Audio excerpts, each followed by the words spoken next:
Under what scenario would we be warned to watch and be brave? Well, that would be in living a life for Christ in a corrupt and cruel world that is run by Satan. Good morning, I'm Pastor Ernie Lewis of the Blue Point Church in Sisney, Illinois, with your thoughts for Wednesday. In some of Paul's final exhortations to the church at Corinth, he warns the believers to be always wary of the dangers around them and to be brave. He says in 1 Corinthians 16:13, watch, stand fast in the faith, be brave, be strong, let all that you do be done with love. You know, we often find that people set a watch over the things that are dearest to them. Perhaps they'll install a security system with cameras and alarms on their property. Or if they have a business with some costly inventory, they may even hire guards to protect their things around the clock with different shifts that they work. But why is the Apostle Paul calling for Christians here to watch? Well, we realize that Satan is always out to get us. In 1 Peter 5:8, he says, be sober, be vigilant, because your adversary, the devil, like a roaring lion, is seeking whom he may devour. And we are called to resist him steadfastly in the faith.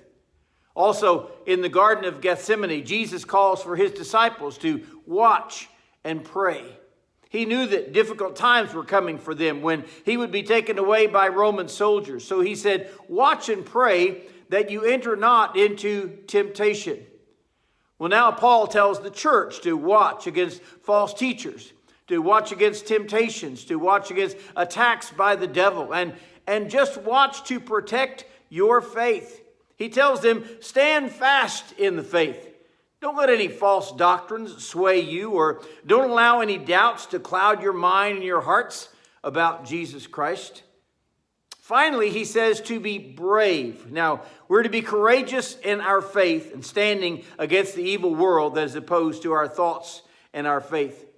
I'm often reminded of young David, just a teenage boy who was willing to stand against the giant Goliath, all in front of the army of Israel. They're saying, is there not a cause? After all, our God is greater than anything. Then he calls for the church to be strong. When I see how weak and timid Jesus' disciples were whenever he was taken away by the Romans, I'm reminded of this admonition by Paul to be strong. You know, God told Joshua when he was ready to enter the promised land and lead the Israelites into battle, he said, be strong and very courageous. You need to stand as an example for others. And maybe you and I are an example for others too. So in the midst of this bravery and strength to stand for God, don't forget to do all things with love. He says we must still be attracting a lost world even when we're going into the battle. So we're called to continue in the faith, to show strength and bravery, to stand fast no matter what dangers or doubts we may face in this world.